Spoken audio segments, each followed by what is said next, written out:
Buenos días y bienvenidos de nuevo a otro video newsletter. It's been a while. It's been a long while. And for those of you who aren't following me on Facebook, Instagram, X, formerly known as Twitter, or getting my email newsletters, I'll be releasing a video hopefully the next few weeks to explain all of what I've been up to, all of what's been going on over the past year and a half. But for now, let's go ahead and get into this newsletter. As we get started, let's remember why we're here. Jesus says to his disciples in John 13:35, "By this, everyone will know that you are my disciples, if you love one another." So, what have I been up to since my last newsletter? Well, after I got back to the States following my July and August trip, I went back to fundraising, interacting with people, and serving both at my home church, Fuel Church in Kokomo, Indiana, and at my parents' church, E91 Christian Church in Indianapolis, Indiana. I really enjoyed teaching the Spanish classes to the church members and developing the curriculum to continue even without me as a teacher. I've also been working on making some more connections and preparing for this time of finally moving to Honduras, including getting everything ready as I apply for residency. As I've been meeting with different people and the pastors of both the churches where I've been serving, I've received some very good advice and wonderful encouragement as I press on in this mission. As a devotional thought, I'd like to share with you guys a little bit about my journey down here on this particular trip. It's been quite the wild ride, but I'd like to look at it from the perspective of thanking God for his providence and for being Jehovah Jireh. A few weeks ago, I was thinking about the residency and how much the residency was going to cost, and I was a bit worried. I didn't know how it was all going to work out. And that was on a Saturday. The next day, Sunday, someone from church handed me a check for $1,000. And it was just exactly what I needed. Then fast forward, getting a little bit closer to the time, again, I don't have all my funds together. And I'm thinking about furniture. How am I going to get everything to work together? But instead of providing me necessarily funds to buy furniture, God has provided the furniture itself. Someone has a fridge that they don't need. Someone has a bed that they don't need. Someone has a table and a dresser that they don't need. And it's just been a constant overflow of God's provision for me.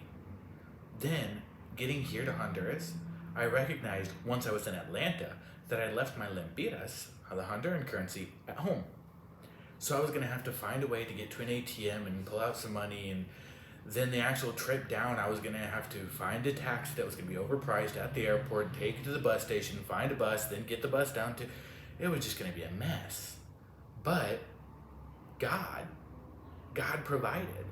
Getting off of the plane, this guy starts up a conversation with me, and he goes, "Oh, well, I'm going to Cihuatepeque, which is very close to Comayagua, where I had to get picked up to take me down to San Lorenzo."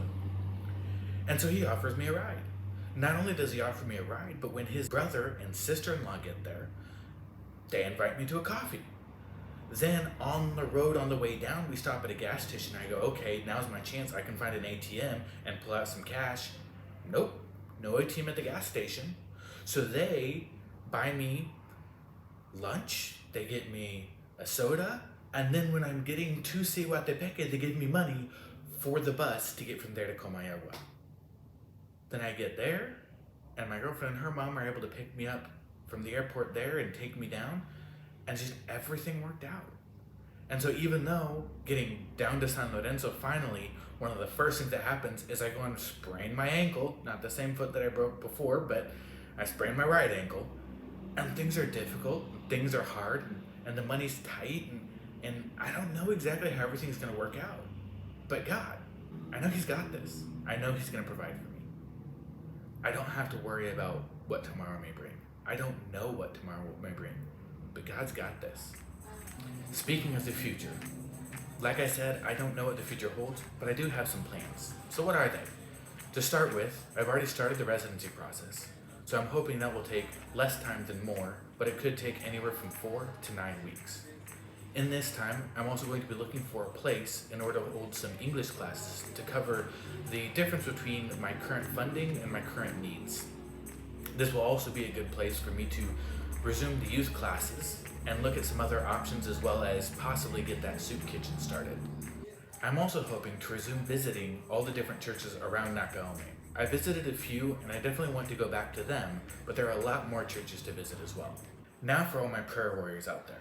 First off, let's thank God that I'm back here again. It's been a long journey, it's been a long time, but I'm actually here again with plans to stay permanently. For others, Pastor Claudius asked that we pray for Sister Jacqueline in the church in San Lorenzo as she suffers from epilepsy. And then on the personal note, Satan really doesn't want me here, and he's made it quite evident. There are a lot of attacks, and it's been very difficult in the weeks leading up to being here now, and also just since I've gotten here. So I definitely ask for prayers regarding these attacks. Aside from prayer, if you'd like to participate, you can start by following along, either by subscribing here on YouTube or following my social media accounts on Facebook, Instagram, X, formerly known as Twitter, or by contacting me to be added to my email newsletter list. And if God has laid it on your heart to support me financially, you can do that with any of the information currently on screen, scanning the QR code, or clicking on the link below. Thank you so much for watching. Thank you for following along. Thank you for praying. And thank you for your support. God bless.